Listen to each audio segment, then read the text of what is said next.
NathanIvey.com. Mr. Ivey know the show must go on. And far as Cincinnati, man, I put on. Tunes made another flame beat for me to cook on. Raised dogs, close fish, yeah, too strong. Team AI, chop it up at the chop shop. Top notch with the king flow, the hot shot. Cop squats in, listen to the real. Jumping like hopscotch, nobody harder than, oh, no, think not. Not only citywide, but nationwide. Superlatives, keep it locked like them Haitian guys. Put the truth in the airwaves, we talk about it. Brand new like the templates, let's be about it. Who got the info about it? Hey, yo, John O. B. the rapper, got them jamming when they play him. Staying in my lane, they ain't gotta okay him. Who the host with the scoop? Yeah, they gon' say him. Ivy, so superlative like a bag of Grippos. Show you where the bricks at, Cincinnati Reds at. One time where my people at. Team NI where my people at. It's the 513, yeah, you know the flow. What's the word, Nate? Let them know the show. One time where my people at. Team NI where my people at. Where my people at. Good morning and welcome back. A beautiful, although if you live in the city of Cincinnati, hey, it's a extreme kind of weather day. Be careful out there, folks. I need you safe. I need you safe as you do your travels. Good morning to you. Good morning. Welcome back. We are live, local, and vocal. Good morning. Broadcasting live from the city of Bengals. Not Angels, but the city of Bengals. Good morning to you. Your morning destination for interesting conversation. Come on in. So things are heating up with the Ukraine. Images are all over the internet about the Russian invasion. What will be the role of the United States, and what does that mean for the people of the United States? Should we get involved? Should we be involved? 513-873-7134. What about home? Is this a different scenario? What is your gut reaction? What's your gut opinion? Good morning to you. 513-873-7134. Senate Bill 215. I want to talk about it this morning. I want to get your thoughts. Senate Bill 215. It would get rid of all of the requirements that are currently in place as it relates to carrying a concealed weapon. Now, in Ohio, you can carry a weapon that's not concealed. If you don't have like something in your record that would stop you from owning a firearm, you can get a holster literally today and walk around. As long as people can see it, it's legal. If you want to conceal your weapon, you have to go through a series of requirements. First, you got to pass a background check. Second, you got to show proof of a certain amount of hours of training. And if you have a concealed weapon and you're stopped by law enforcement, you have to promptly inform the officers that you are carrying a concealed weapon during the stop. Senate Bill 215 would get rid of all of those requirements. Some say that this would lead to lawlessness, the wild, wild west. Others say that we, as Americans, have a God-given right to defend ourselves and our loved ones.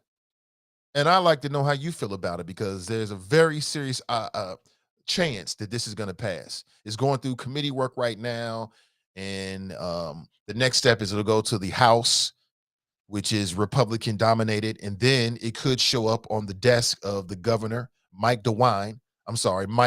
who has no spine, DeWine. Who knows what he may do? He'll probably sign it. Meanwhile, if you live in Ohio, what does that mean for you? What does that mean for you? Good morning to you. 513-873-7134. If you want to share your thoughts this morning, what's on your mind? As I said, the attack is underway across the Ukraine. Putin put out a video and he said, man, listen, do whatever you're going to do. Whatever happens, happens. Whatever happens, happens. So now what? So what will be the reaction for the United States? And then what's the impact for Americans, for the citizens of this country? What does this mean exactly? Here we go again. What's the overall plan here? Has anybody got a handle on it? I'll share you my thoughts with you this morning. 513-873-7134. Good morning and welcome back. Glad you're here. Glad you're safe.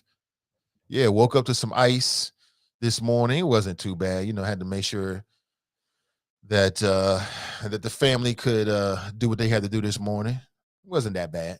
A little bit of elbow grease, no big deal. I thought it was going to be worse.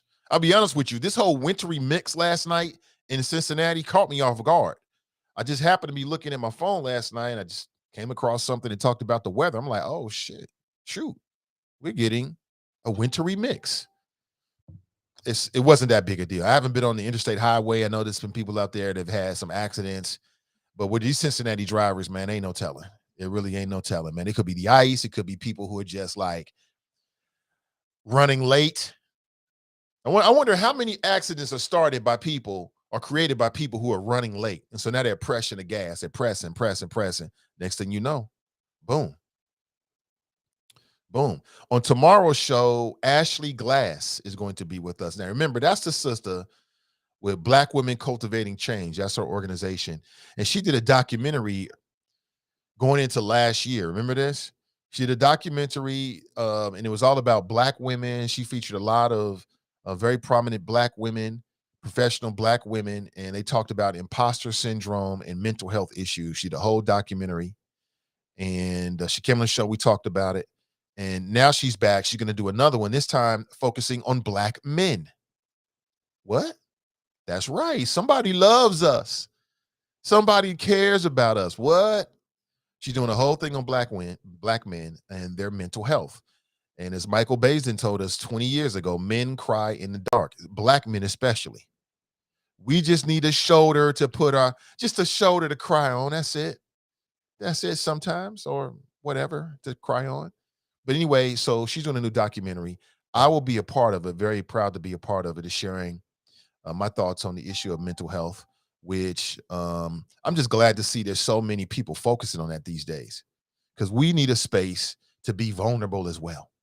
They got a mixer that'll be going down on Saturday, but Ashley and then some of the guys who are going to be a part of it are scheduled to be on the show tomorrow at 9 a.m. It's a Zoom style, so you should be able to see them, hear them, barring any technical difficulties. So look for that tomorrow. That'll be tomorrow at 9 a.m. I want to give you a heads up, though.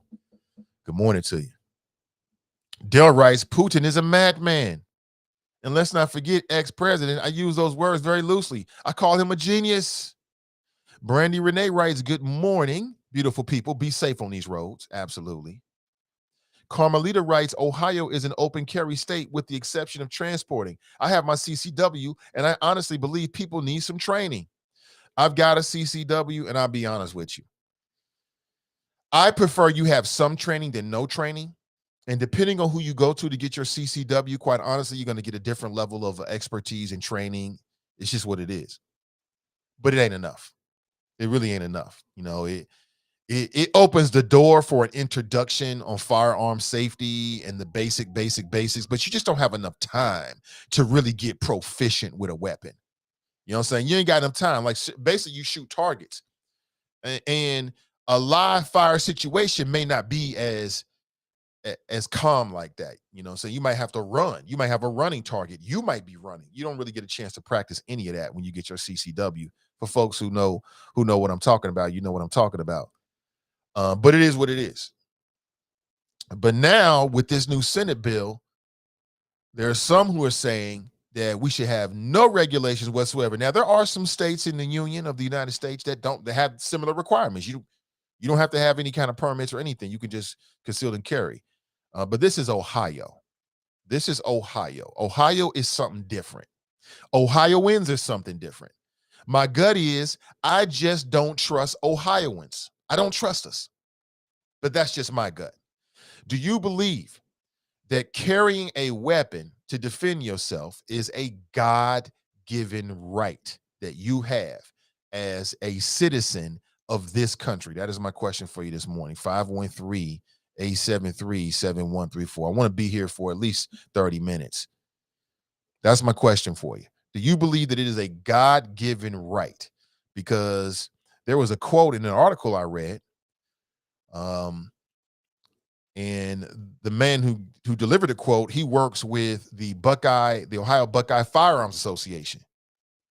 Now, I'm going to reach back out to my buddy Joe because he's with the Ohio Buckeye Firearms Association. You know that typically when we have these kind of conversations, I'll invite Joe on, and he's hardcore pro-gun no matter what. Even when it don't make sense, he'll try to come up with an argument. I'm like, Joe, that don't make any sense, bro.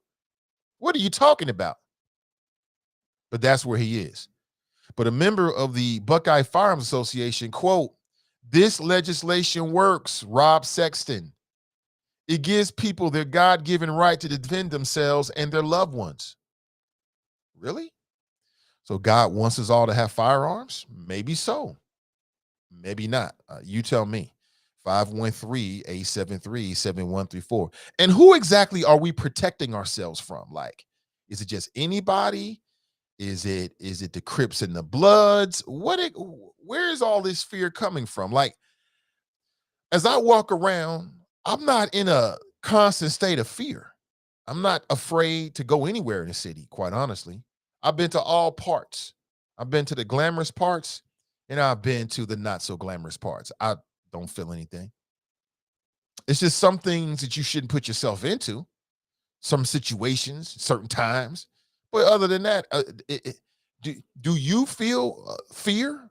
Is fear like a constant part of your life as you traverse these streets, as you go through your life? Are you afraid that you might be the victim of a crime? It can happen to anybody. I'm not saying that you should not keep your head on right and make smart decisions and things like that. I'm not saying that. I'm just asking because I want to stir the pot. I want to stir the pot, should I say. I want to get you thinking, get us talking. I like to know. Angela's in the house. She writes, "Salutations, beloveds. Good morning to you."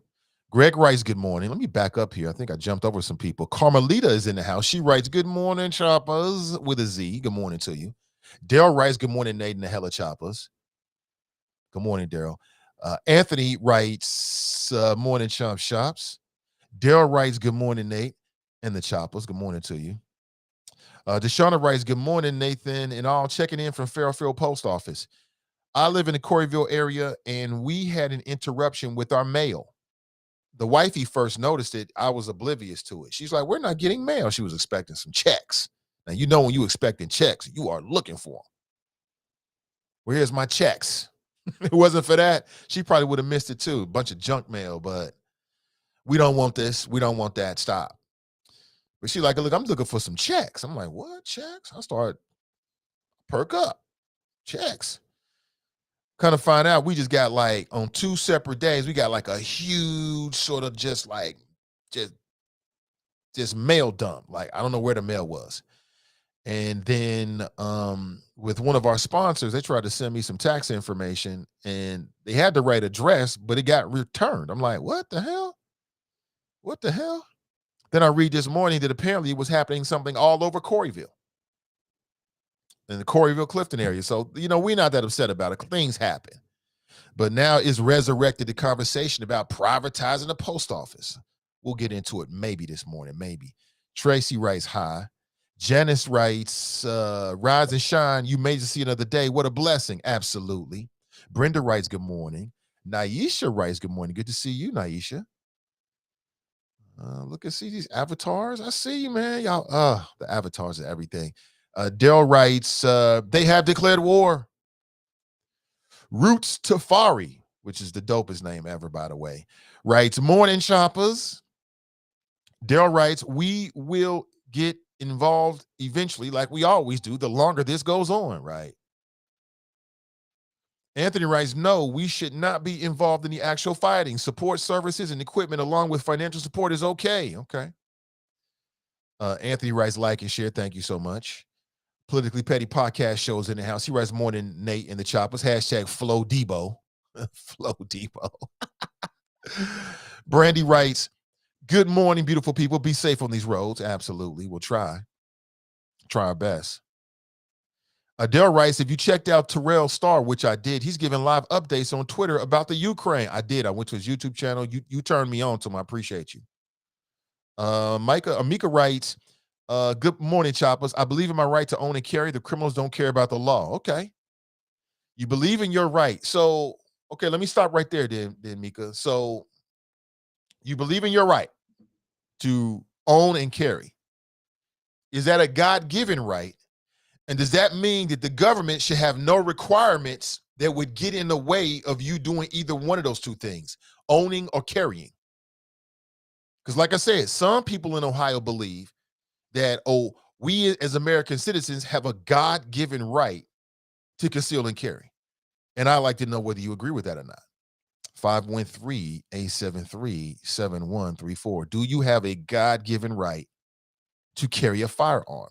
Meaning that the government should do nothing. No requirements, no background checks, no minimum hours on the gun range, none of that.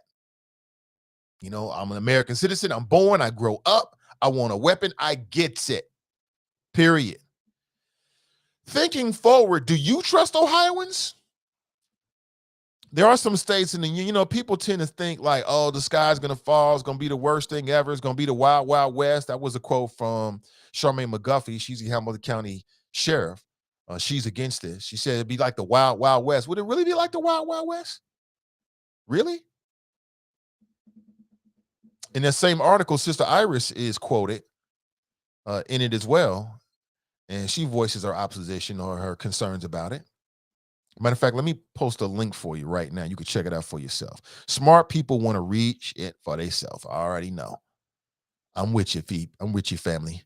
We put it on here online everywhere so you can check it out. Smart people want to read for themselves. I get it. I get it. I get it. But what do you think? Kelly writes, no, I am not fearful of anything or anyone.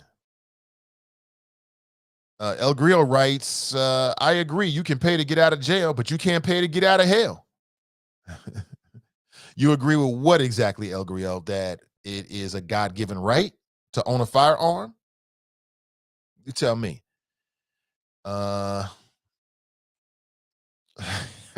Is what? Ronald's in the house. Good to see you, Ronnie. Writes, good morning, Chop Shop. I like to question the headline, Nate. It makes you think about how the founding fathers had a stronger grip on gun rights than on human rights. No pun intended. They did. They did, actually. Yeah. Daryl writes, good morning, all. Hey, good to see you, Daryl. Good morning. Okay, Mika writes, yeah, Nate, we get our mail from Coreyville branch. Only got mail twice for the last weeks. Okay, yeah. Again, I wasn't expecting any checks. If I was expecting some checks by mail, I've been watching the mail. I would have been more observant of it. But when you're not really expecting anything, you kind of like, mail, I don't really want any mail. I don't want any bad news. You know what I'm saying? When you're a teenager and you're seeing all the adults getting mail, you're like, I can't wait to get mail. Oh, I got something with my name on it. Typically, it's something to do with colleges or something like that, typically, right? And then when you become an adult, you do a complete 180 where you don't want any mail. I don't want any mail unless it's a check. I don't want any mail at all. Unless it's something I ordered, like some Amazon type-ish or someplace else. That's it. Right? Let's go to the phones. Good morning. Welcome to the show. Hey, good morning. Good morning, Nathan. This is Nicole. How you doing? I'm doing well, Nicole. Good morning. Welcome. Thank you. Thank you. I wanted to talk about your topic.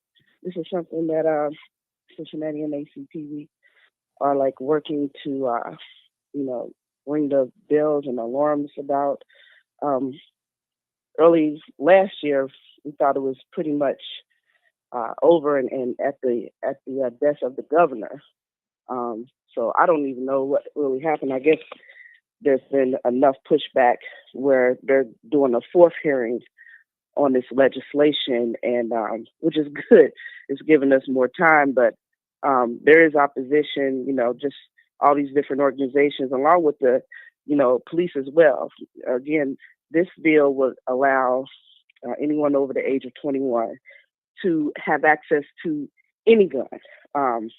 No permits, no training, no duty to inform police, which, all of that in itself is just like a recipe for danger. We already have issues where, police are quick to draw a gun on citizens in situations where they believe, they're in fear for their life or they're not sure. So could you imagine in this new scenario or situation, people getting shot? Oh, something happened with her phone. Hey, TNT, I'm still here. Call me right back. She got disconnected. There it is. Oh, you Hello? back? Okay. Okay. I Wasn't don't know me. where I left. I was just talking. I don't know. But Yeah, you just got cut off for some reason. Okay. Sorry about that. So, like I was saying, the police are also, not Fortis or FOPs across Ohio. And it's, like I said, anyone over the age of 21 can receive purchase any gun. No permit, no training, no duty to inform law enforcement that they are carrying a firearm.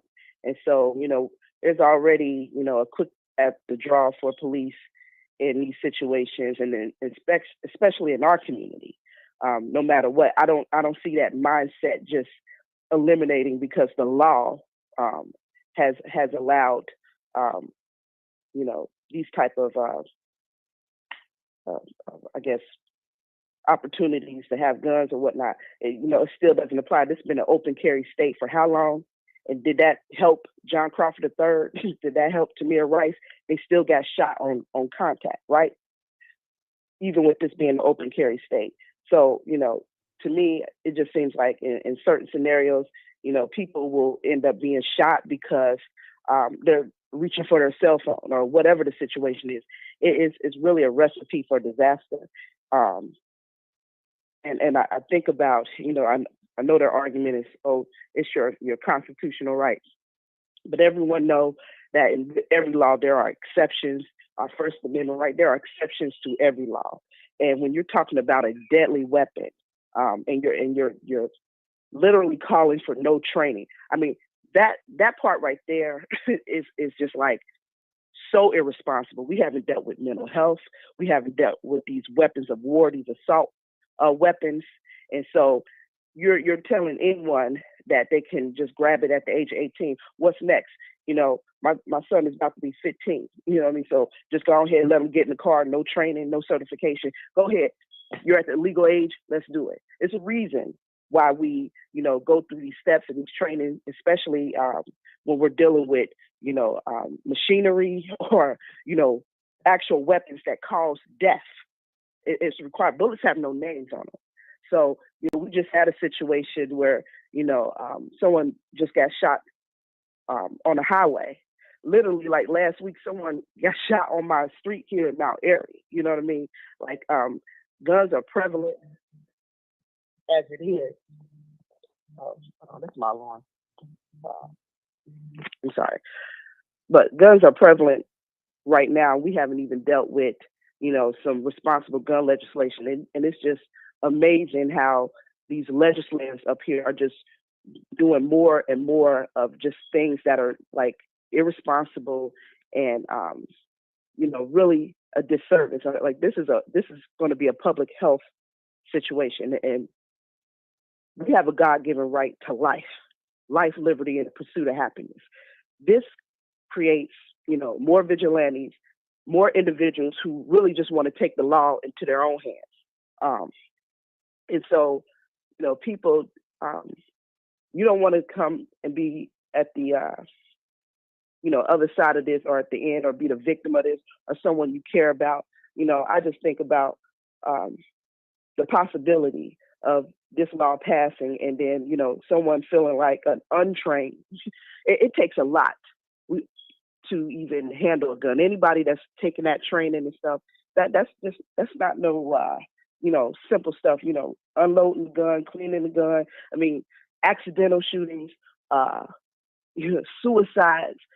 It just scoffs at the face of all the things that we're dealing with right now, just to say everyone gets a gun, and for what? What what is so what is the problem with going through the training, getting the permits, doing the things to make sure people are responsible gun owners, mental health checks, and everything else? It's just like if we're gonna go down that avenue, then if it is everyone's God-given right, then it's every person that was in prison. You know what I'm saying? Give them back their guns when they come out. If it's your God-given right, they make exceptions because you have to apply common sense at a certain point. So we're not going for that. There is forms that you can fill out to the Criminal Justice Committee at the State House. And if you call the Cincinnati NAACP office, 513-281-1900, and just ask for that, our secretary can email that to you and fill out that form and send it to them. They were supposed to have a hearing this week, actually today or yesterday, and it was canceled. So there's still an opportunity to fill that form out, and at least have your voice heard and be on the record being opposed to this in opposition. They're trying to pass a great deal of laws. It's like when you're trying to stop one thing, here come another, everything else, and it's just like it takes a lot to stay on top of all these things and really to get the people engaged and but when they're able to do this without any opposition, that's when it just slides through quickly. And they don't want opposition. They don't want it on record. They want to be able to just get this in, like stand your ground and, all these other things. And that's the other thing. We have stand your ground. So on top of that, they want to bring this law in a situation where there's already no duty to retreat. It's just a real public health issue. I really hope people take this seriously. Ohio does not need this. Like I said, the police officers are against this. Just more or less, it puts their lives in jeopardy. It puts citizens' lives in jeopardy, and it's just irresponsible. So again, you can call the office to fill out that form. I can send you a form, Nathan, and you maybe can show it on the show or maybe later on today. To do that right after I get off the phone, so you can see what it looks like, and hopefully we can get a lot of people to put their voice on it and to stop this. All right, TNT, thanks for the call. I appreciate you. All right, bye-bye. Yeah, she brought it up yesterday. You already know the NAACP, since the NAACP is on top of all these issues that's coming out of Ohio and trying their best to ring the alarm and raise awareness. This ain't the first time. Like, they try to get out ahead of some of these laws to let people know that what's going to happen and then what you can do about it if you want to stop it or you want to support it. So I appreciate them 100%.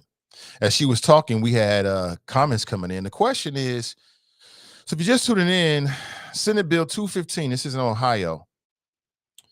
If it passes, and it looks like it's got a lot of support by the largely Republican state legislature, if it passes, it would get rid of a lot of the requirements that are in place right now for a concealed and carry permit. In fact, you won't even need a permit. There are some people in Ohio who believe that you have a God-given right to carry a firearm, even if it's concealed. And I'd like to know if you agree with that. 513 or disagree with it. What's your opinion about it? Because if you live in Ohio, you're going to walk on these streets. It's going to come to you one way or the other. Anthony writes, going by the Constitution, we have that right. It doesn't say as long as you pay up first. It is not the law-abiding citizens playing wild, wild west in these streets. So why tax us? Interesting. Brother says, look, we going after the criminal class, not the citizen class, not the law-abiding, tax-paying, God-loving, God-fearing citizen. It's the criminals. So why tax us? I've heard that argument before. I want to know what you think about it. El Grillo writes, it is a God-given right to protect yourself by any means necessary. Okay, by any means necessary. Does that mean no permits, no background checks, no 8 hours of training? You got a concealed weapon. You don't have to let law enforcement know promptly. I wonder how law enforcement feels about it. From what I've been reading, and TNT said as well, law enforcement leaders are against it. They feel like it's just going to raise the level of danger. And I can see that. Just yesterday, we were talking about a case coming from Minneapolis where a black woman, she got stopped, routine traffic stop. She's going through her purse to find her insurance papers and identification.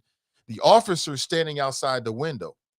He observes what he believes is her, for lack of a better term, not knowing what it really is called in Minneapolis, but her CCW card, her concealed permit card, right? He immediately pulls his weapon on. He draws down on her. So now she's facing the business end of a barrel because he doesn't know if she has a weapon in the car. He knows there's a good possibility.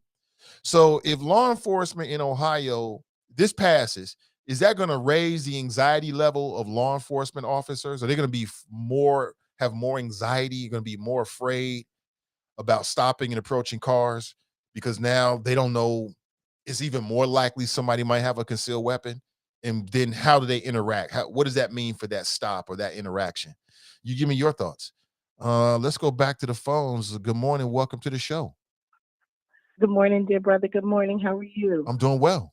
Sister Iris, good morning. What's going Thank on? you. So, yes, well, my sister just got off the line, and I wish that she would forward the video that she did for the NAACP last year when the bills were being introduced. And it's not just Senate Bill 215; it's House Bill 227. It's very strange cousin. To support the same language, and it's amazing how when this will be the fourth hearing on this particular issue, and it's amazing when opposition shows up to a bill, and you have a very small minority of proponents, how the legislation goes. Nathan, I sent you the summary of the analysis of the bill. And folk run around here talking about God-given right. It's the same thing states' rights says when they talked about enslavement of you and your people. There's no such thing as no God-given right to own a firearm.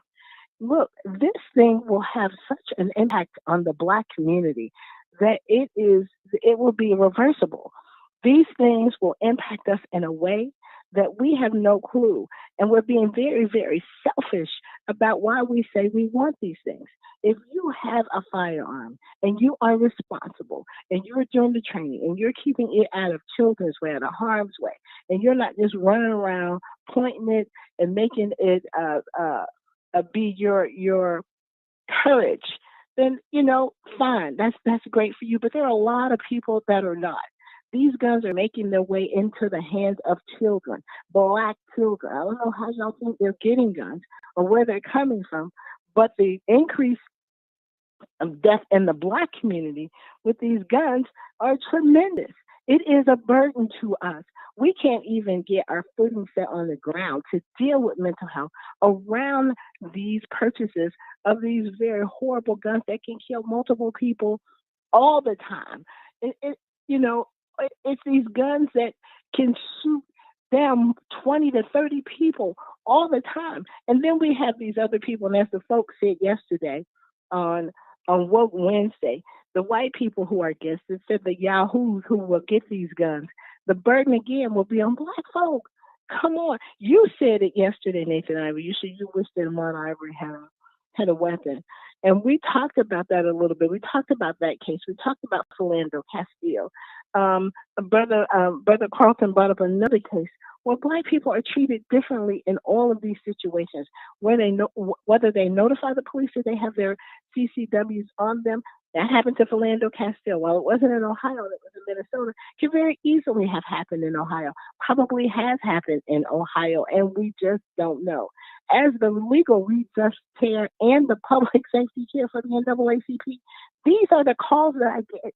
Black people right now in the state of Ohio who legally have purchased and doing some training and have their CCWs are in court fighting right now to have their right be their right. It's not being applied fairly across the board. We got work to do, folks, before we just sign on to something that says that it doesn't say anyone. It says a qualifying adult.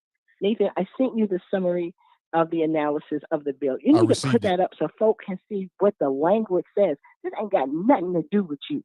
They don't care about you because they're coming up against you.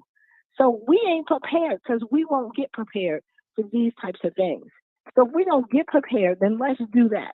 If we're going to ensure that folk that look like us, because Tracy said yesterday she went through all the stages that was required of her to get a firearm so that she could protect herself, but now that's being taken away at someone's whim. This is not about Black life. And I asked the question of it was a gentleman, Mr. Douglas, I can't think of his last name, he's an attorney for moms who demand action against guns. And I asked him, I said, in your argument, do you argue that Black people will be the beneficiaries of all things negative if this thing passes? And he said, well, we know that these things happen, but that's not what we're arguing. What they're arguing are the safety of police. Yes, there have been many police municipalities that have gone up against this bill, but we need to look at what these things will do and how they will impact our community before we just sign our lives away. And so I just, as T. Nicole said, I just will employ folks to read the summary, to read the analysis, and to understand what does that look like for us collectively. Not saying that you can't do what you believe that you need to do if you want to own a firearm. We had Rufus Johnson, our CCW instructor, safety instructor, and he's doing gun safety with children. What our children know right now, folks, is too much.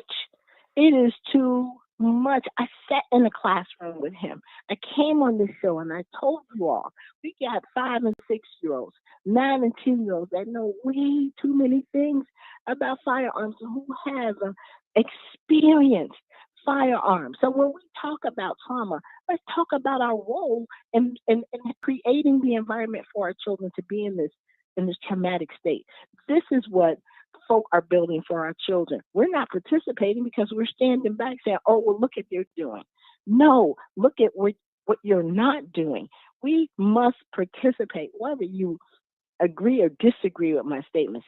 Still get involved. Still read the summary. Still see what's happening. We got stand your ground, no training. And it didn't say anyone. It said a qualifying adult. Does that include Black folk? Because we know they create Black laws for us. Does that include you, Nathan? Because you 6 foot something. Does that include Iris Rowley? Because she's extremely active and protective of her community. What the heck is a qualifying adult? Read the language. Read how they are talking about money, what it will cost, what it will do, who this benefits. Look at when gun sales and ammunition sales went skyrocketing out of the roof. Listen to what the folk in Ohio, these hate groups in Ohio, say and who they're coming after. So we need to really be careful about what we want to sign on to without even understanding the language and knowing which way these things will go. Dear brother, please put that summary of the analysis up and share it with the chopper so that they can understand what's happening. Whether you agree or disagree, please get informed before you make an uninformed decision. I appreciate you, dear brother. And if you got any time, go back and listen to the show on Woke Wednesday yesterday at 4 and listen to our conversation. Listen to the folk who are arguing and who have been arguing for better gun safety laws in the state of Ohio. And these things are falling on deaf ears. And that's a whole nother conversation we'll be talking about getting out the vote and who we're putting in our legislations to make laws that will impact our lives. Nathan Ivey, this is something to follow, and we should be looking at it with very clear, very sophisticated and strategic eyes, and not just, knee-jerking saying it's our God-given right. That's not true. That makes no sense. Let's be serious about this, and let's think about our children and their children, and not just about ourselves. I appreciate it, dear brother. Have a powerful day. You too. Thanks for the flows. Appreciate it. That's Sister Iris. And she's doing great work with those live streams. Hopefully you're tapping into it. Good morning to you. What do you think? So if you're just tuning in, you're like, what are you talking about? We're talking about Senate Bill 215, which if it passes in the state of Ohio, it would get rid of all of the requirements that are currently in place to get a CCW, that's concealed carry weapon permit. How many people have a CCW permit right now? You know, you got to pass a background check. You got to show proof of your time training, which is not enough. It's critical, but it's not enough. You have to promptly inform officers that you are carrying a concealed weapon. Why would you not want to promptly inform officers that you're carrying a concealed weapon? Depends on the scenario, right? Senate Bill 215 would get rid of all of those requirements. And as you can hear from the previous two callers, there are very strong opinions against it, very strong opinions, including leaders of law enforcement in the state of Ohio. They're against it. On the other side, you have people who believe that it's a God-given right. Now, do you have a God-given right to protect yourself? Obviously, you do. But do you have a God-given right to conceal a weapon in this America to protect yourself? That's debatable. And what about the fallout? What about the racial fallout? Sister Iris went straight there. Look, this could probably be a problem for black folks. Come on now. Is she wrong? Or is she right? You tell me. 513-873-7134. Now, at some point today, I want to direct your attention to a very interesting article that is written by the Cincinnati Enquirer. And it's very interesting. I'm not sure if you're going to get a chance to. I subscribe to the Cincinnati Enquirer because I'm in the media. I need to know what's happening here locally. Okay. So this looks like it's an subscriber exclusive, which they always put the big stuff, the good stuff behind a paywall. But this is an interesting article. Segregated Cincinnati, why 1 in 3 people live in predominantly black or white neighborhoods. What? The economic and social forces that drive segregation are complex, but a history of discriminatory housing practices help shape the city's neighborhoods. Really? Discriminatory housing practices? Really? I never would have thought that. This is interesting because right now we got this largely Democrat, power base on city council. And perhaps there'll be something in this article that they can look at and say, oh, we got to reverse that. You know me, man. I've said it before. Black folks and white folks are we have arrived to this point from two different paths. Right? The path that black folks took to get to this point, 2022, is not the same path that white folks took. Our experience has been a bit different. Discriminatory practices in every facet of American life is what we've had to deal with.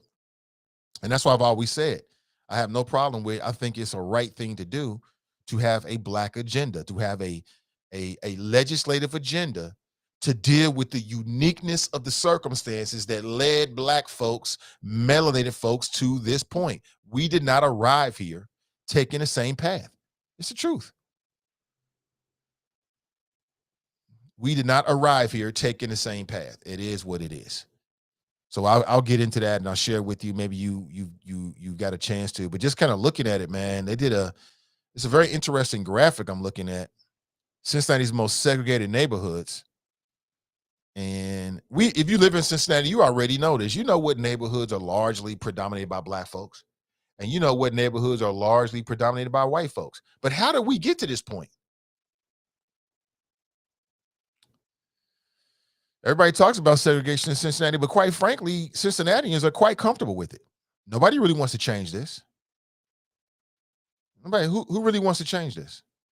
There's no real effort to change that. We don't want to live in mixed neighborhoods per se, because if we did, we'd be doing it. We like our segregation. We like our schools segregated. We like having schools that, you got to camp out for 2 or 3 days or a whole week to get your kid in. You know why? Because that favors who? The people that's got the lifestyle to support making a move like that. We like it. That's why it's that way. We got a lot of work to do here. Got a lot of work to do. Jesse writes, I had the same problem with the mail. I live in Mount Healthy. Really? Yeah, I read an article saying that there were some issues with the post office. I didn't read the entire article. I just looked at the headlines. Honestly, I'll be honest with you. So I don't know all the details. But like I said, the wifey was looking for a check, which is always a good thing. And I wasn't. So I'm just like, mail, forget about it. I don't want any mail. I remember being a teenager, like going to the mailbox, like, oh, snap, it's got my name on it. I got some mail. Like it was a good thing. My peoples was like, keep living. And now I know what they mean. I don't want any mail. you can take all my mail every day. Don't send me no, except for the checks. Other than that, keep all that crap. I don't want any of it. There's going to be some bad news in the mail. Crystal writes, I'm located in Fairmount, and our mail just came yesterday. No mail for 3 days. So something happened. And now people are talking about, oh, we got to privatize. No, we don't need to do that. Things happen. You know, we had icy days. Things are going to happen, man. It's life. Sister Iverson, she made that point several times when she called in. Not anyone. The language says in qualifying adult. Who is that and what is that? She's right, though. A qualifying adult. So it's kind of like they're going to make some distinctions. TNT she made a lot of good points, but one point she made it stood out to me. And she was like, okay, so it's a God-given right to carry a firearm. So if it's a God-given right to carry a firearm, that means that when people leave the prison system, felony or not, they should be able to conceal and carry. Uh-oh, did she say what? I mean, she's right. If it's God-given, that means no man can take it from you, right? No matter, for no circumstances. You know what I'm saying? Everybody's a qualifying adult when it's God-given. Because the fact that you were born in Ohio qualifies you. That's it. But something tells me that it probably won't go that way. Excellent points. I appreciate you this morning, man. Excellent points. Crystal writes, it's the world that we live in now, unfortunately. I taught my daughter how to shoot. You shout out to Rufus Johnson, man. I think the work, and I've told the brother that, I think the work that he's doing, educating young people about gun safety, gun awareness is critical. I don't know why we don't do that more. That brother needs more support in what he's doing. I think it's critical, especially in these neighborhoods that are really, really dealing with gun violence. Why not? Why not? Why not teach young people? They might come across a gun. You might save a kid's life. You might save several people's lives. Kids come across a weapon, they're going to want to play with it because guns are magical. They make a lot of noise. And when somebody's holding it, other people, they act differently. When a man or a woman has a gun, they get respect. You can pick up on it.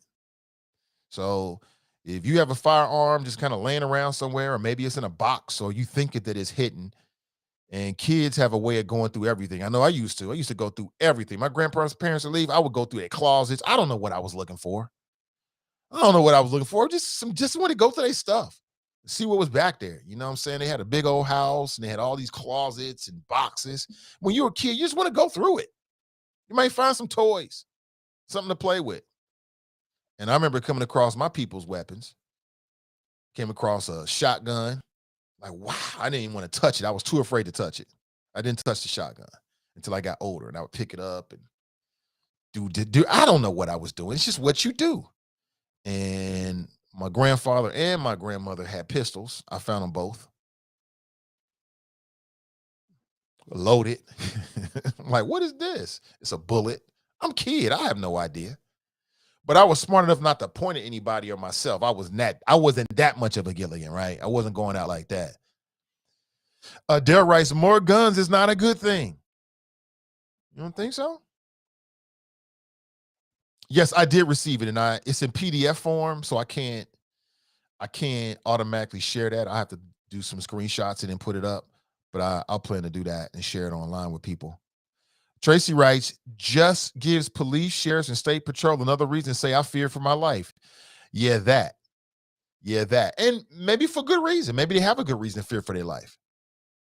You know what I'm saying? You know, they're already afraid that, you know, they stop a car, they're dealing with somebody, they got a weapon.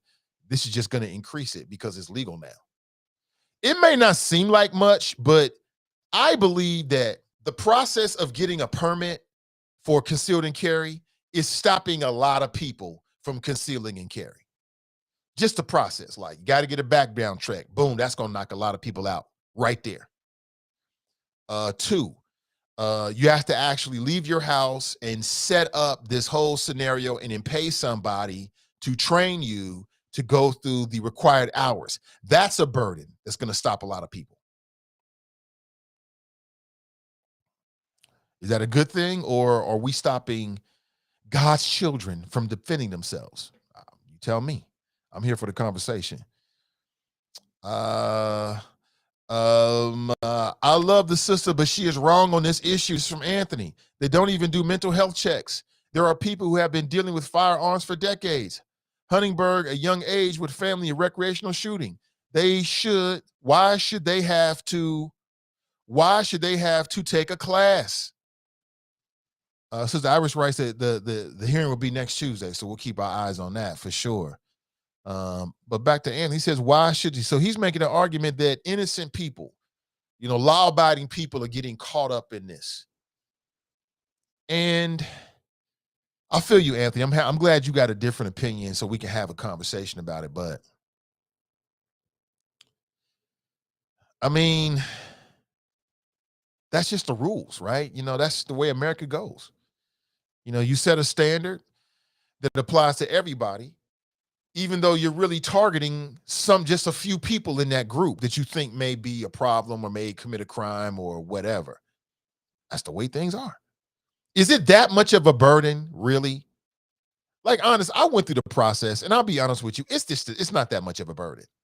It's time consuming. It's going to cost you a little bit of money. It's going to cost you a day. It's going to cost you a morning and into the afternoon. So you're going to lose about 8 hours. But if you're into it, I found it to be fun. I have fun with it. I had a lot of fun with it. And I still remember what I was taught. I can still remember it. And I did learn some things I didn't know about firearms. I'm glad I went through that process. It's not that big of a burden. If you want a CCW, it's not that big of a burden to set up a class and spend 8 hours. It's really not that big of a burden. It really isn't. And the one thing I would say when people make the argument about, the Constitution and the founding fathers, and many of these motherfuckers was slave owners. I got a problem with the founding fathers. But anyway, but the difference is we live in a different world. Back then they had muskets. You know what I'm saying? You had to take the tube off of the gunpowder and put it down the barrel, and then you had to put the flintlock and put the ball. You had to do all this kind of stuff. Now we got street sweepers. Mofo just driving down the street. Yo, stop right here. Spray and kill everybody in 15 seconds. 30 seconds. Back then, we live in a world now that's so much different than it was back then. Now you've got a firearm and it's really a weapon of mass destruction. Like one man or woman can kill a lot of people in a short amount of time because firearm technology has gotten to the point where you can shoot off a lot of bullets in a short amount of time frame. And hell, with these cartridges, you can reload in 5-10 seconds. Kill more people. They didn't have to deal with that back in the day. Plus, people are, I don't know, I didn't live back in the day, but something tells me with all these drugs and the culture and this and that, people just less moral than they used to be. You know what I'm saying? Generally speaking, we just got less morals, right? Less give a F, less family upbringing, generally speaking, right? On top of now this increased this firearm technology where you can kill a lot of people just like that. Things are different. The Constitution was meant to be a living document so it could be updated so that it reflected where our society was at any particular time. The Constitution was not meant that in 2022 that we should, look at it the same way as they did in 1722. Which I know was before 1776. So we'll say 1782, right? It's a different world. That's how I look at it. It's a whole different world. But what do you think? This is a license to shoot black folks and hide behind stand your ground. As a black man, I share your fear on that. Just be honest with you. I don't trust these Ohioans. And I definitely don't trust Karens and Darrens from Ohio. I don't trust you. I don't trust you one bit. Daryl writes, you think it's ugly now. It's about to get uglier real fast in Ohio when this dumbass law passed. You really think so? Let me think about this for a second. How do I really feel about this? how do I really, really feel about this? If they pass this law, will there be more people concealing weapons? Absolutely. It's going to go up exponentially. It's going to go up exponentially. You got a lot of people that own firearms now, but they don't have a CCW. It's just for at home. Or they might be carrying it. They just don't have a CCW. But they own some old, like, better to be judged by 12 than to be carried by 6 mentality. So, whatever. They own some Putin type stuff like, hey, whatever happens, happens. You know what I'm saying? If I got to kill somebody to save my life, I'll deal with the legal ramifications of it then.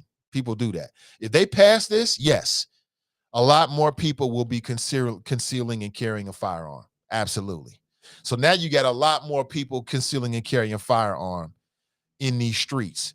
That ups the opportunity for something crazy to happen. Road rage. Oh, yeah, people get to shooting over road rage. Fighting over, I don't know, your place in line at the next concert. I mean, it could be whatever it could be. You never can tell these days. Janice writes, being able to have a gun is not a God-given right. It is a constitutional right, which is even questionable. We have completely taken the Constitution, the right to bear arms, farther than it was originally meant to be. Thank you for the flows. Again, when I said that, literally, that is a direct quote that's been attributed through the media. I'm on WCPO. From a member of the Buckeye Firearms Association, Rob Sexton. Now, y'all know that from time to time, we talk with one of their members, and he'll come on the show and we'll chop it up about these particular issues. I didn't reach out to him this morning, but perhaps tomorrow or sometime next week, if this passes, then I'll have him on and we can hear his viewpoint, which I think is valuable. I like to hear different viewpoints. Okay, but he said this legislation works, quote, end quote. This gives people their God-given right to defend themselves and their loved ones. So it's funny, like some people want to make it, they want to bring God into it. Somewhere God's like, I ain't got nothing to do with this. Y'all, man, leave my name out of this. Damn it. Always dragging me into this garbage. But that's a stronger argument to say that it's a God-given right over a constitutional right. Because like you said, God supersedes the Constitution, right? So we got to go by God's law, right? Interesting. Crystal writes, that's so scary. No, I don't want that. Dwight writes, Kentucky passed a law about 2 years ago now that you can conceal and carry without a license. No adverse effects so far. Dwight, good morning to you. Thank you for being here. I'm glad you made that point because there are states in the union that have already done this. Republicans have policy plans. When they get a majority, they run ish. In the majority of the states in these United States, Republicans have a majority in the state legislature. If you notice, somehow they're all getting together and making moves on certain policies, and it's the same policy in every state. So Dwight says Kentucky passed this 2 years ago, no big deal. So are we fear-mongering? Are we being anxious about something that if it passes, it really will be no big deal? Look at what they're doing in Kentucky. Where my Kentucky people at? I mean, that's a fair question too, because as human beings, we are creatures of habit. We like things to be the same, comfortable. We like to be able to predict what's going to happen, right? We like it like that.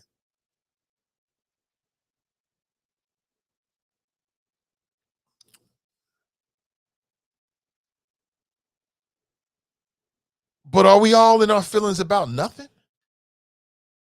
I don't know. Dwight says no big deal. No adverse effects so far. It's been 2 years.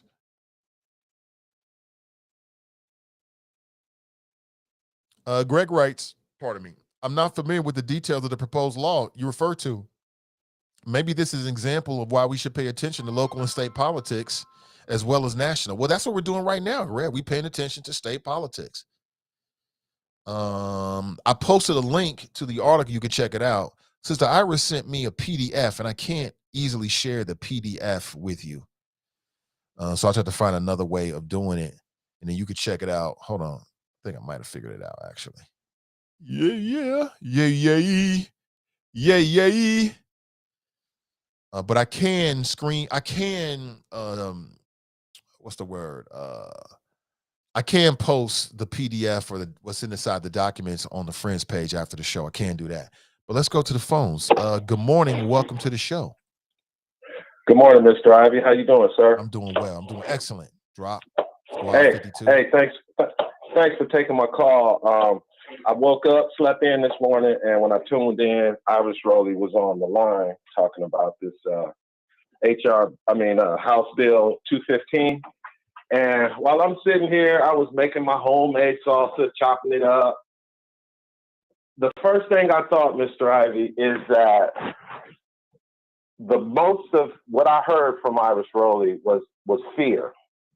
She had fear that this new law somehow was going to be detrimental to Black people. And the way I see it, because I'm pro Second Amendment, so you really, locally, I love what local governments are doing as far as giving their citizens more flexibility in exercising their Second Amendment right, because everybody doesn't feel comfortable with weapons and firearms, but this bill will let the criminal who doesn't need legislation for him to carry his strap. Okay, a criminal gonna have his weapon, especially depending on the community he lives in, and most of the time, that community is dominated by Black people. So when that criminal knows that his community, like Kentucky, has a law that allows law-abiding citizens to carry weapons, that criminal is no longer going to see it just a mark.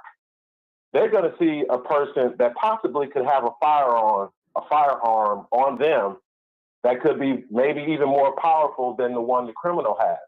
Because there was a story where this Air Force veteran, female, in her late 20s, early 30s, was in the car with her son in Chicago in bumper-to-bumper traffic, and these youngsters jumped out of the car and was attempting to open her passenger side door with her son in the back seat, and she pulled out her strap, pointed it, showed it, and homeboy ran away.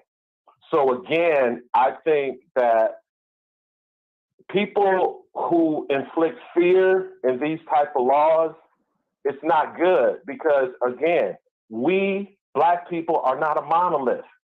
All Black people are not afraid of weapons. But you said it earlier, Mr. Ivey, when you said that this law will lift some barriers for people who previously thought about getting a concealed carry weapon because to protect themselves and their families, but it was too many obstacles.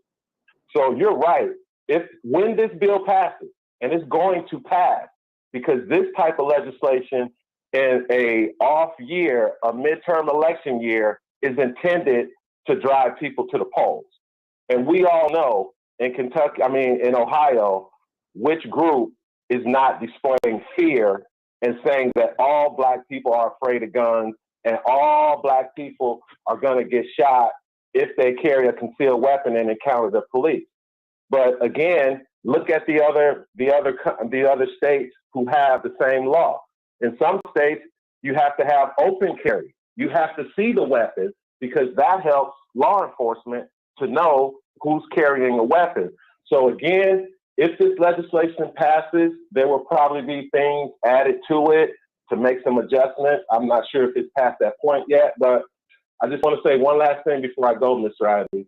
Right now, Russia is invading Ukraine. It's all over the news. It's everywhere. And I heard this morning, and I couldn't believe it because listening to your show and Irish Rowley, it made me think about this.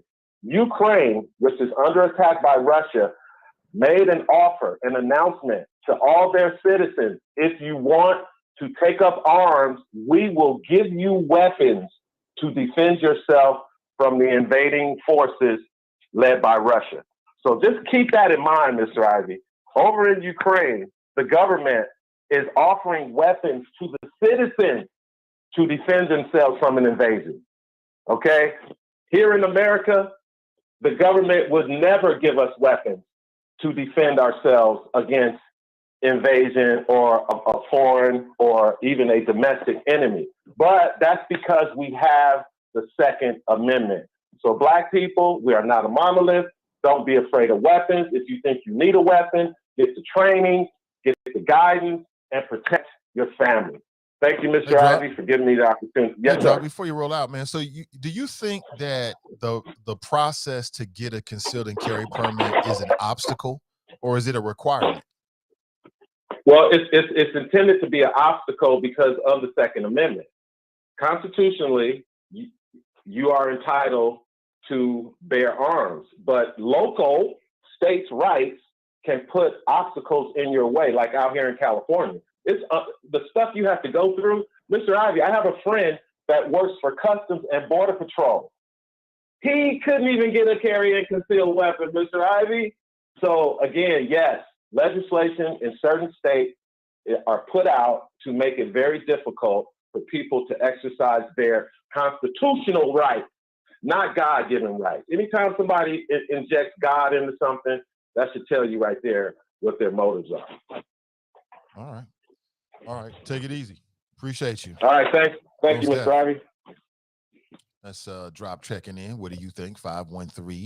513-873-7134. Let me get a word in from our sponsor as I go into a break this morning. Today's show is brought to you in part by our friends over at Renew Community Church. They do a Sunday morning masterclass. It's a live stream. Right? You don't have to go to the church. It's a new thing.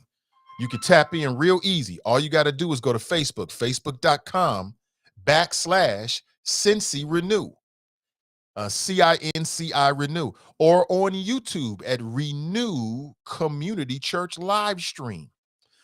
This Sunday's topic, change your life, love yourself. And I love that. Love yourself. We need more of that. Not enough people truly love themselves. It's a series, Change Your Life, Love Yourself.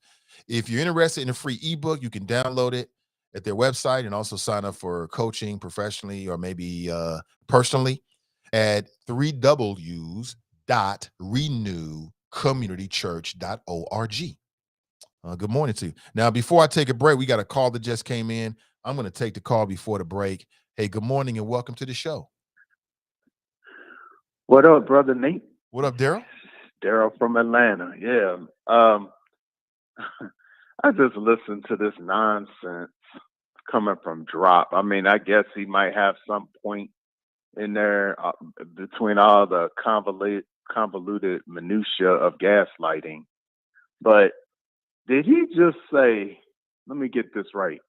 He said in the United States, like, because of, like, we would have that they're allowing them in Ukraine to get weapons to protect themselves because in the United States, I guess what he was alluding to in some states is restrictive and we wouldn't have access to guns to protect ourselves from an invasion, right?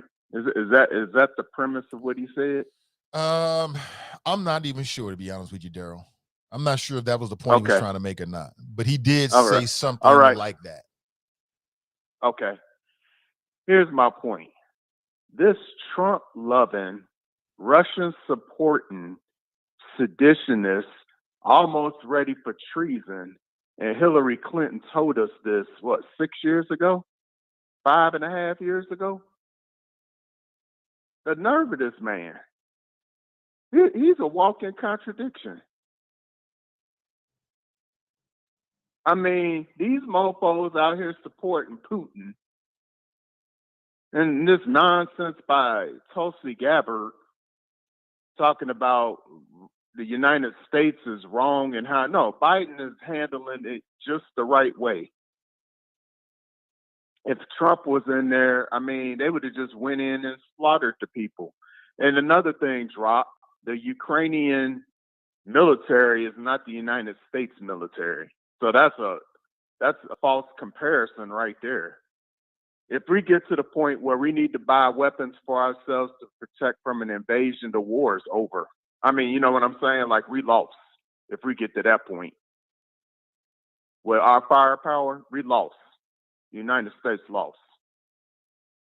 And I don't mean like we went over somewhere else like Afghanistan and lost. I mean like the homeland is lost. So that you know, you support who you want to support, but I'm at the point like if you supported Trump, if you supported his regime, you sympathize with what they believe in, then as far as I'm concerned, you don't believe in democracy, you don't believe in the American flag, and you want a dictatorship. You want especially if they're praising Putin. Now, Putin, this is a sovereign country. He has no rights or claims to go over there and take over Ukraine at all. Now they're at war.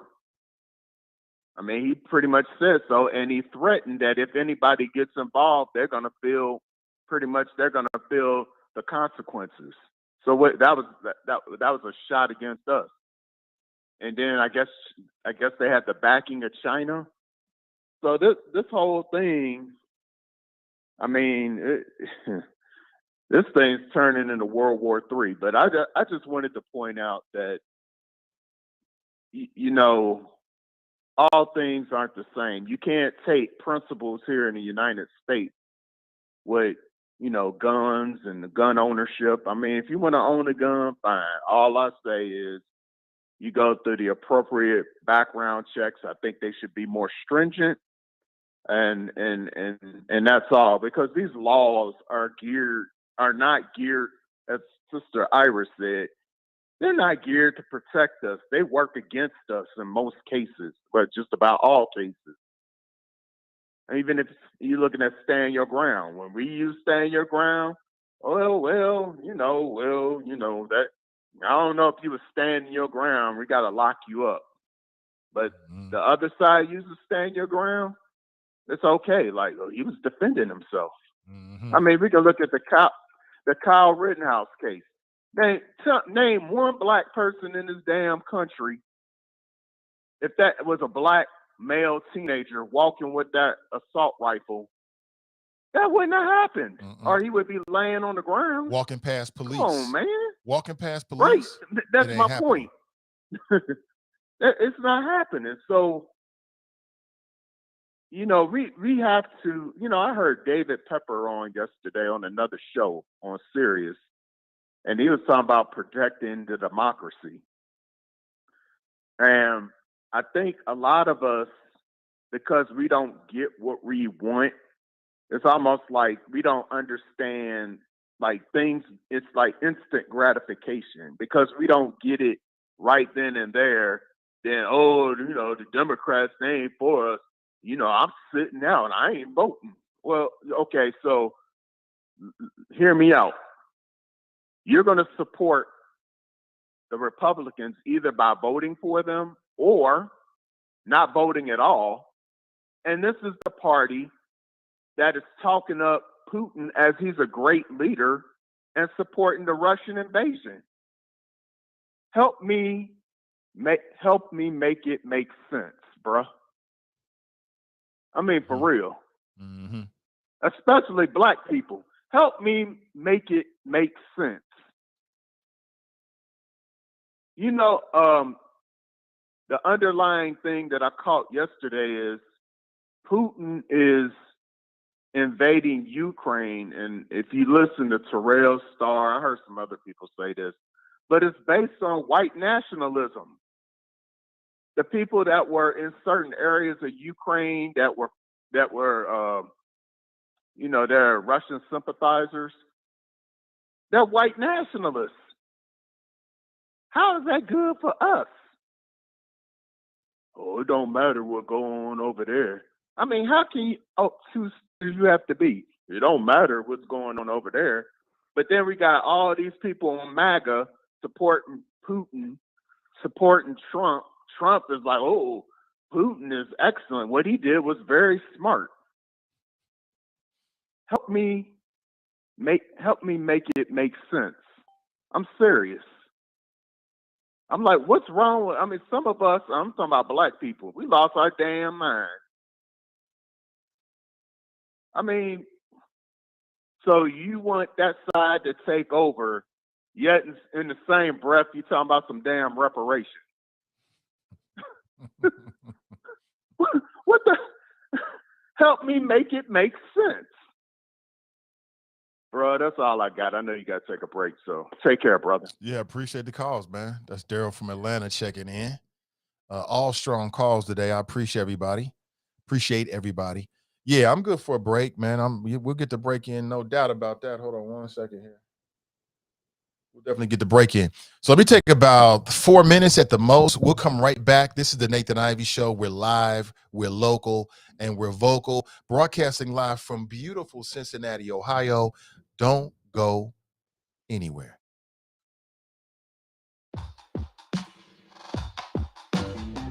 Love interrupted by tragedy, lost in the drought of nightfall,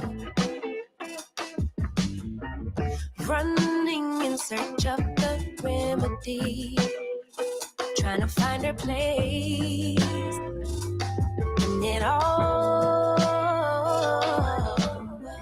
focused only on the negative. All she can attract is pain.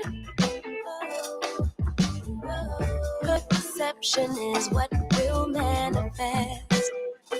Thought she could escape, but it's all the same. Birds fly south for the winter, but she ran to the west side. And though much was stolen, much still abides. And I know she'd rather keep her distance, but as time moves on, she's drifting away from me. But did the ocean breeze specify you? Did the palm tree sanctify you? I bet the ocean breeze did advise you that you'll never find you on the run from yourself, on the run from yourself. Concrete will shape to quicksand. Just when you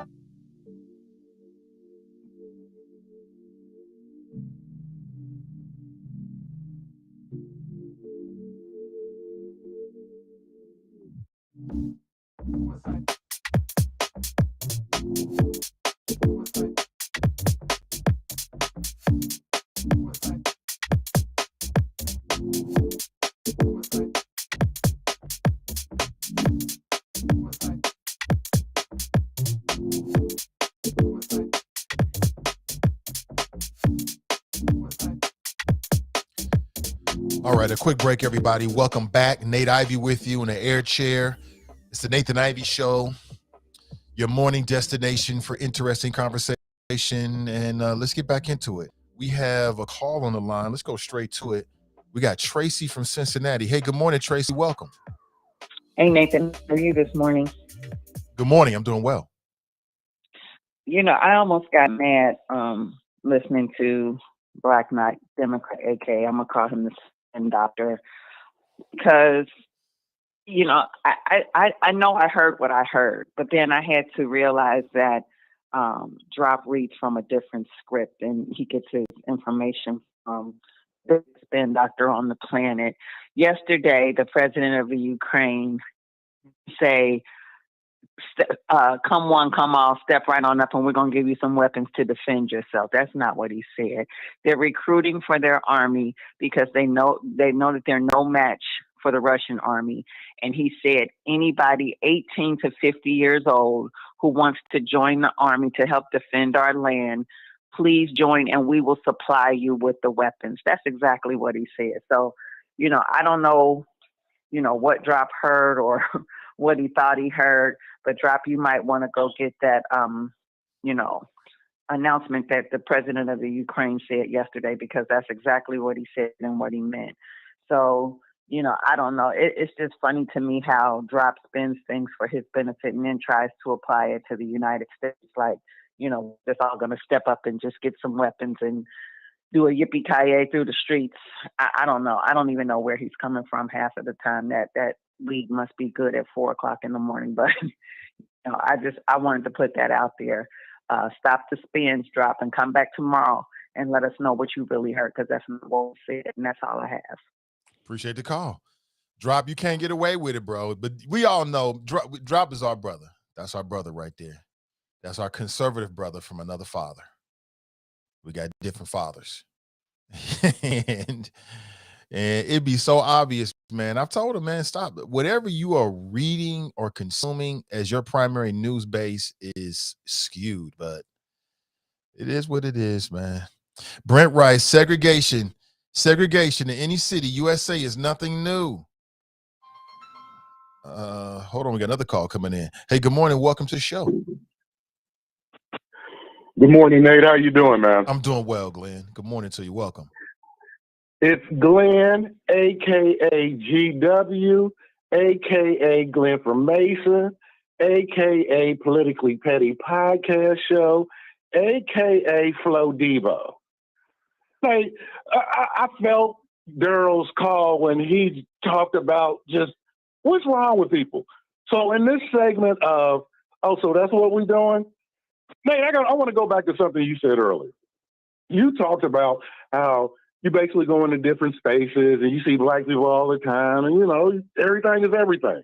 And we all know situations where, what time is it? 9:30. Shit can go crazy, and we know how to never be around that, whatever. You remember when you said that? Yeah. Basically, you're not scared of black people. No, right. If you go back to Drop's call, Nate did this, and I don't know if many people caught this. Drop said that the reason why he wants unfettered use of firearms without even getting registered or having any type of training, because he don't want to walk around feeling like a mark. Did you hear him when he said that, Nate? I missed that. Yeah, Drop said, yeah, you don't want people thinking that you a mark, so hey, you might have a gun. Remember, that was his analogy. That's what he was, and he said mark. So Drop walks around thinking that he's a mark. Just automatically, they're going to pick on me because I look like a mark. And you know what, Nate? That's the attitude of some on the right, because they're like, they're going to pick on me because they might learn from CRT. You feel me? Mm-hmm. Mm-hmm. Is that what we're doing now? Drop? Now, to go back to Daryl's call, what's happening over in Ukraine, Nate? Is that what we're doing now, where we're just going to sit back and watch people get slaughtered? We know that Putin's a bad guy. He actually attacked this country with cyber means, and, interfering with our elections and palling around with dumbass up there who had a 2-hour meeting with them, Nate, with no interpreter in the room, no translator, just him and Putin. Really? That's suspect as hell. So that's what we're doing now? Now we got people who are actually Hercules for Russia now? I mean, a whole channel calling America Week, ain't nothing wrong with the guy's a genius. This is a guy that kills his opposition, kills journalists. So that's what we're doing now. Then we just gonna watch. We're just gonna sit by as Americans, and like Daryl said, black folks, really? I know plenty of people out there like, man, I don't give a damn about Ukraine. They should have been ready. Hell, don't be talking. What it is, what it is. But so that's our attitude now. We're just gonna, because it's gonna be all over TV. And if they truly go into Kiev, I think they said it was like 4 million people in that city. And apparently Putin like, hey man, I don't give a damn. I'll blow up 75. Nobody get out type. He's crazy. So that's what we're doing now, Nate. They're going to just caper this guy. Oh, believe me, I'm watching. I got both TVs on. Is that what we're doing now, y'all? That's what in your heart, man. Hell, I don't care. They white people. Hey, Nate, Flo Debo, I'm out, man. Peace. Appreciate the call. Flo Debo. He said, listen, is that what we really going to do? We just going to sit back and let this happen? Somebody, I think it was the Black Eagle, my good buddy, the Black Eagle, who has since stopped his fake hunger strike. He was never hungry. He was by he was not in any danger. He was healthier than he's been in probably in a long time. But anyway, he tweeted something. He said, listen, he said that if we, and I think he's talking about the American government, if we allow Putin to take over the Ukraine, he won't stop there. That seems like that old school Red Scare argument. Like, we got to stop communism anywhere and everywhere. We got to stop communism. Really? I don't know. What should we do? You tell me. 513-873. I got more questions and answers on this morning. I'll be honest with you. So I need your help. Good morning to you. Let me see. Where should we go? CJ, what up, CJ? He says, hey, Nathan, here in Georgia, GA, you don't have to take any classes to get a CCW. Okay. So, CJ, is there no requirement whatsoever? Or you just don't have to take classes? I do know there's some states, somebody said Kentucky, I think they're right about that, where you don't have any requirements. You know, you can't have, something on your record that would stop you from having a weapon, period. But you can conceal and carry or do whatever. But that's the South, though, right? Isn't that what it is? Technically, Kentucky is the South because it's south of the Ohio River. That's the South. We up north. We civilized up north, right? We do better and we know better. Or we know better and therefore we do better. Something like that. You tell me. Anthony writes, show me how it is being taxed and limited will stop what's happening in our streets. I'll wait, bro. Greg writes, do you have to do the 8-hour training all at once or can you break it up? It's a good question. I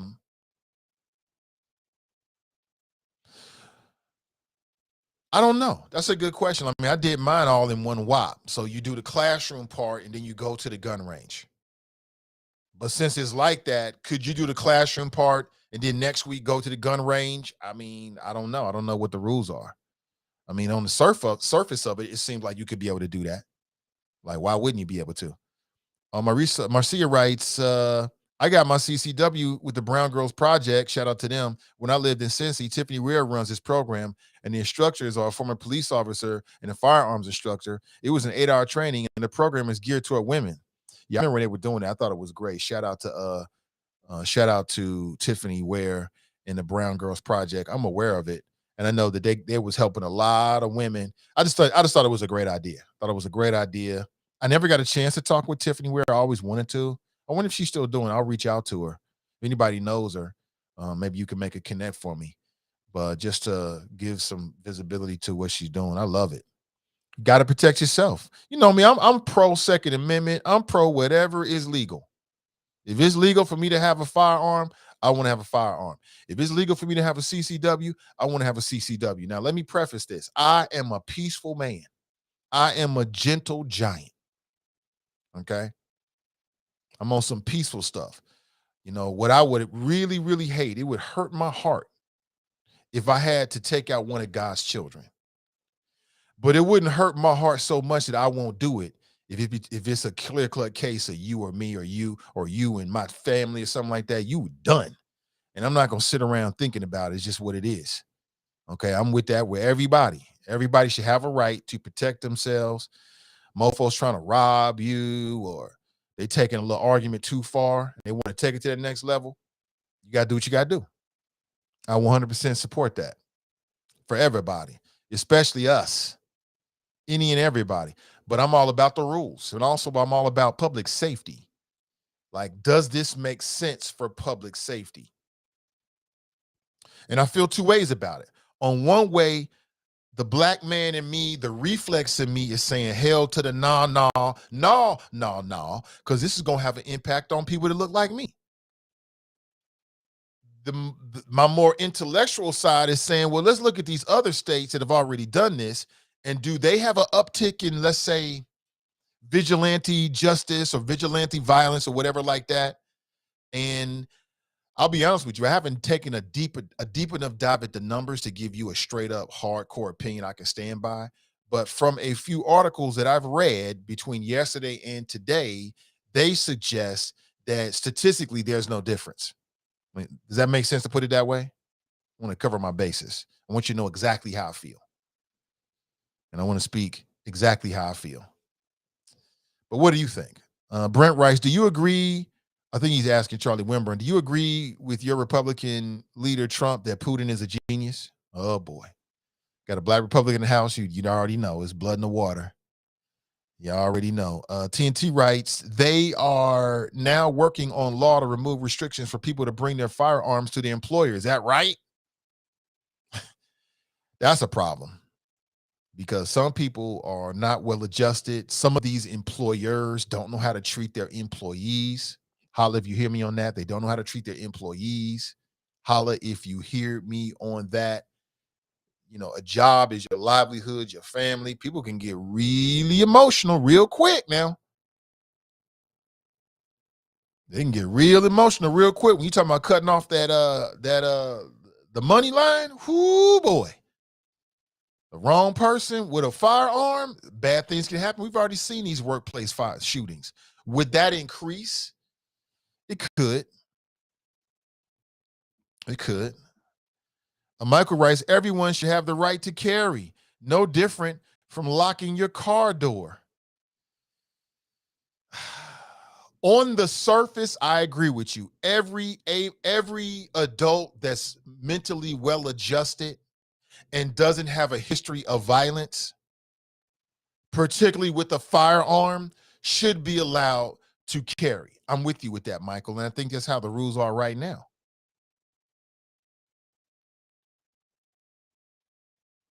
Shauna writes, and good morning to you, Shauna. She writes, isn't Ohio open carry? It is. It is. Mika writes, people are already carrying. If somebody wants to carry, they will regardless of the law pass. Exactly right. You're right. People are already carrying. You know people, I know people, we might be those people. Better to be judged by 12 than to be carried by 6. That's the mantra. I get it. I'm with it. Well, why not just open carry? Well, because it could potentially put a target on your back for law enforcement. Like I've seen some brothers open and carry, man, a couple years ago back. I think it was right before the pandemic. There was a brother that was in the crowd. We was downtown outside of City Hall. There was a brother with dreads. I never met the brother, but he was concealing. He was open carry. He had it right on his firearm. And it brings a different energy. You know what I'm saying? Like when you see somebody with a firearm, it could be hundreds of people there, but you know where he is. You know where he is.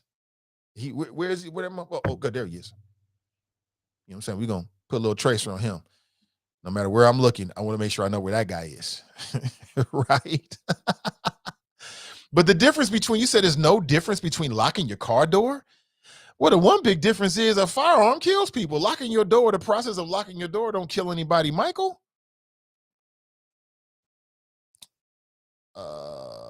You see, our local sheriff of the Metro County cannot account for her lost service weapon. Y'all trusting regular folks with this new potential law? Nah, that's from Fame. Fame's mad at me right now. Irish writes, if charged under this bill, you can get immunity in a pretrial hearing, and if you are granted immunity, case over. I read that. Is that what that means?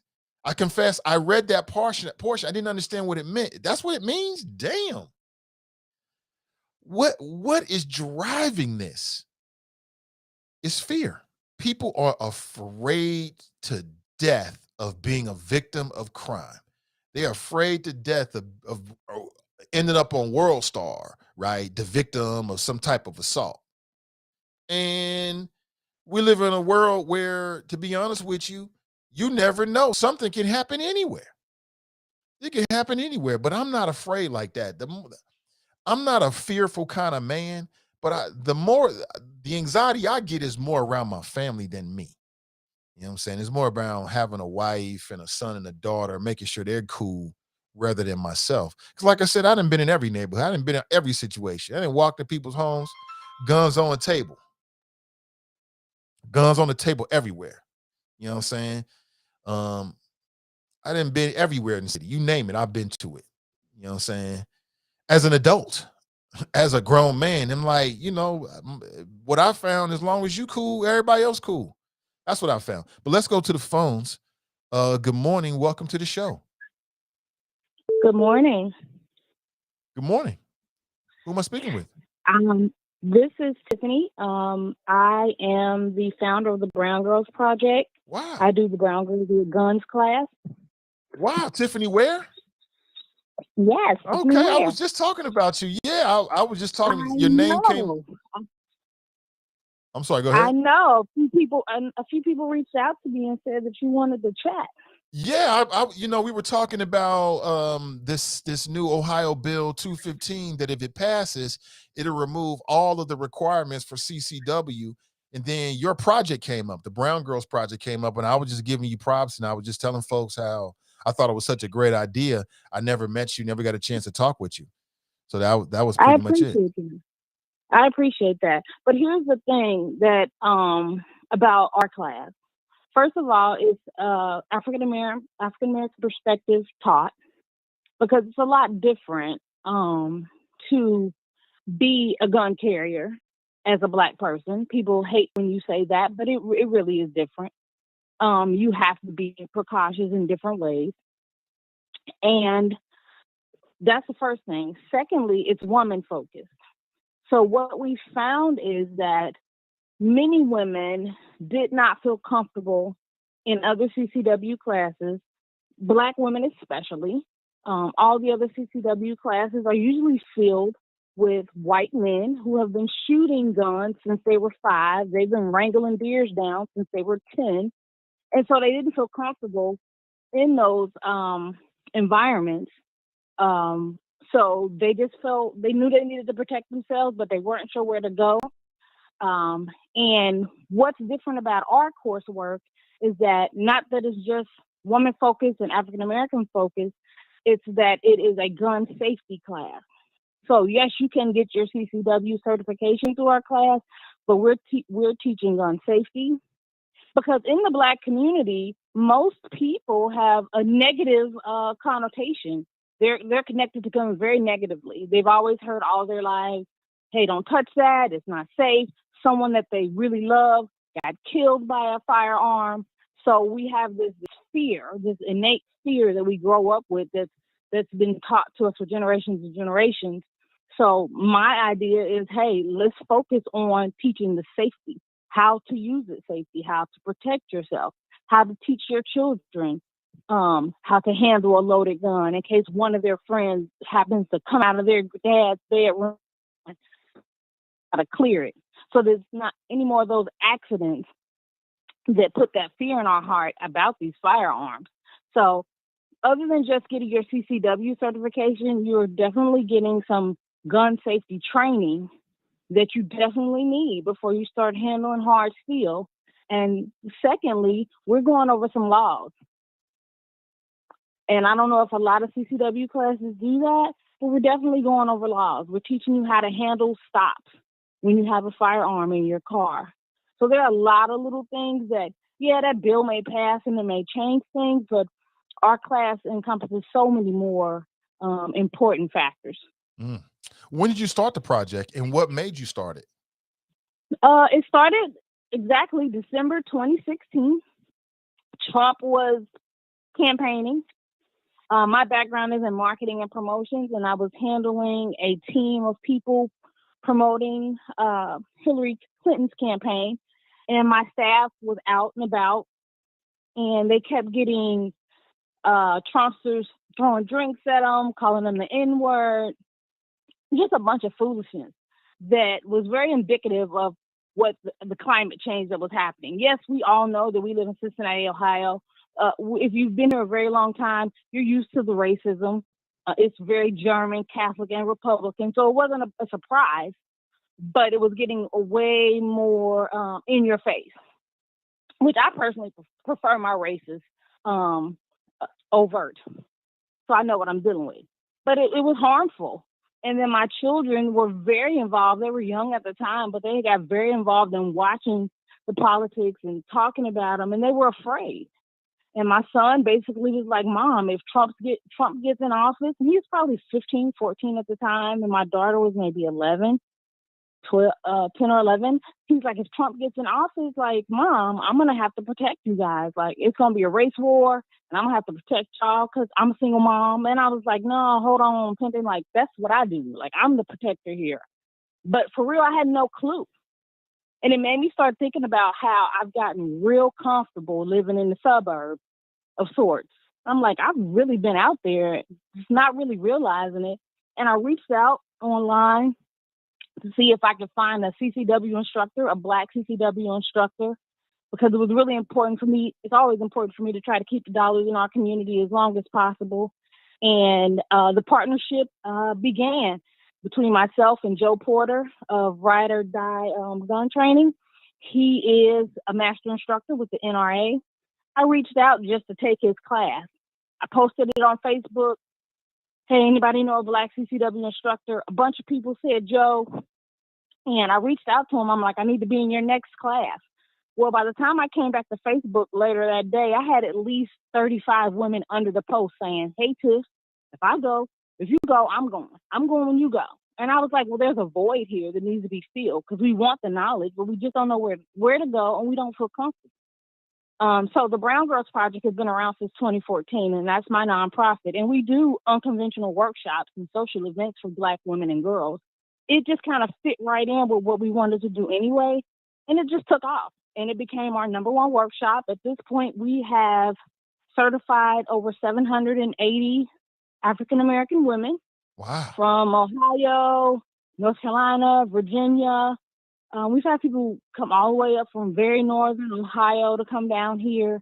And a lot of women from Kentucky, even though they can't be certified through our program, they come for the gun safety part of it. They come for the camaraderie and the safe space of it all with all Black women. And so Joe and I have been doing this. Joe and I and Officer Forte have been doing this since 2016. We try to do it every month. We really had to slow down, and it came to a halt when COVID reared its ugly head. But we're getting back to getting in class, getting people back in class. We also do refreshers for ladies who've come through our class who just don't feel like they've practiced enough, and they're still a little bit nervous out at the range, so they can come back in for a small fee to get a refresher course. We're just really our goal was to hit 1,000 women. We haven't hit that goal yet, but I'm positive that we will. I'm positive that people are getting more comfortable with firearms and protecting themselves and the people that they love. And I really don't think that this law is going to change much about that. Well, Tiffany, listen, let's stay connected. I really respect and appreciate what you're doing for our community. I think it's absolutely great, and I've always thought that. So thank you for calling in this morning. I really appreciate hearing your voice. Thanks so much. Thanks for giving us a shout out, and I hit your inbox, so just hit me up whenever you need to. I absolutely will, Tiffany. Have a great day. You too. That is so dope. I didn't expect that. I put the word out there, but I didn't expect that. Yeah, I was just a fan from afar. Just saw what she had did and was like, wow, that's some dope stuff. And everything she said, I could see it, and I had forgotten that. That's right. She is working with and we know Joe and Forte because that's who we use. I forgot that. I had known that and forgotten it. And when she said it, I just re-remembered it. But just super dope, man. Everything she said. I mean, that's different. Having that space for all the sisters and Black women, I can definitely see that being really attractive to Black women, and support her 100%. I didn't know it was so deep, but then as she was talking, even though it's funny because I had forgotten that she was working with Ride or Die, and when she started to describe what they was doing, I was like, damn, that's what I did with Ride or Die. And then when she said it, I'm like, oh, that's right, she was working with them. So yeah, that's the reason why I chose. Again, I don't have anything negative to say about anybody. It's a lot of different CCW instructors. But the reason why I chose Ride or Die was a couple reasons. Their approach to it, she just explained it. That you're gonna get that Black perspective on being a gun owner because the instructors are Black. Two, Brother Forte is a police officer. She's gonna get that police officer's perspective, that Black police officer's perspective, and then you're gonna get a perspective on what's going on, the laws, all that kind of stuff. That's why I chose it. And then for me, I would never recommend that you do anything that I don't do. So I had to go through the first class myself. So I got my CCW license with them. So I didn't know that. That's super dope, man. Props to her. Props to her. She said her son, I love that. Her son was like, I'm going to have to protect you. That's how I'm raising my boy. Something happened to me, he gonna step straight up, protect your family. You know what I'm saying? That's what it's all about. That was very pleasant. Whoever made that connection, thank you. I really appreciate you for that. Nothing but props. You have a great day today. When you hear about the Nathan Ivey Show and what we're doing here, amplifying Black and brown voices in the greater Cincinnati area, that is our mission. Then you will be blessed by God or something like that. Well, looking at the time, I got to make a move. I'll be back and hopefully better than ever with you tomorrow morning, and we'll chop it up on people, politics, and pleasure. Before we roll, I want to remind you that our friends over at Renew Community Church, they do a Sunday morning masterclass. And each class is the topics are designed to give you tools and strategies to live your best life. That's what it's all about. That's what it's all about. And you can tap in on Sunday at 11:45 a.m. on Facebook. If you're going to do it on Facebook, facebook.com/Cincy Renew. If you're going to do it on YouTube, Renew Community Church live stream. This Sunday's topic, change your life, love yourself. It's a series. Change your life, love yourself. So if that's something you think you might be interested in, tap in on Facebook or YouTube on Sunday at 11:45 a.m. And listen, you know, the best thing about these live streams is you can tap in and tap out when you want. So tap in and see if it's for you. If you can get something out of it, it's great. If so, great. I'm glad we made the connection. If not, cool. Check back next Sunday because they do this most Sundays. Again, have an excellent rest of your day, family. I'll be back and hopefully better than ever, as I said before, with you tomorrow morning. Tomorrow morning, we'll be speaking with Ashley Glass and some of the brothers who are going to be a part of an upcoming documentary that talks about Black men and their mental health.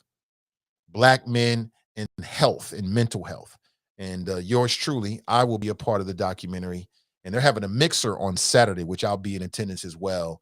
And it looks like it's a great deal. You know, anything that promotes us, you already know I'm here for it. So have an excellent day, family. We'll talk real soon. Until next time, remember our motto. Winners focus on winning, and losers focus on winners.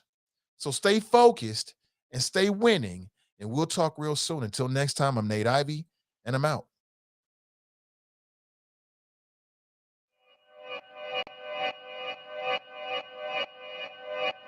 Yeah. Talking to my mirror like I love you so much. Curving on my critics like I heard you, so what? You can't kill my confidence, I think I'm the man. Tally all the I ever gave on my head. Lately I've been living like I can't take a loss. They ain't wanna help me, that's what made me a boss. You can't kill my confidence, I think I'm the man. We don't give a that's what they don't understand. Back again like flu season. I broke records while loose leafing. I'm coming down my roof, leaving. Don't give a I don't care. Did the for my lonesome. No wonder now I'm on one. No shortcuts on that long run. All I really want is my share. Get on my God, on my totem is nothing. In the discussion. For them feelings I throw on my pain on percussion. It's disgusting. I hear them bragging about that they did and it do not move me, not in the least. They ain't been dropping no seeds in the soil, but swear that you all my spot at the feast. I've been on go mode, showboat, rowboat, wave ride. Cool shorty, too naughty, pool party, wet for the face ride. Annie up, penny down, hand me down, thrift store, old drip. New money, too funny, old shorty, talk about old. I'm on they now, can't get a pass now. I'm a cash cow, keeping it brash now. It's trash now, I'm a spaz out. I've been killing my lows and living on highs. You see in the skies the proof. You could just see in my eyes that there is no lies. I cannot disguise the truth.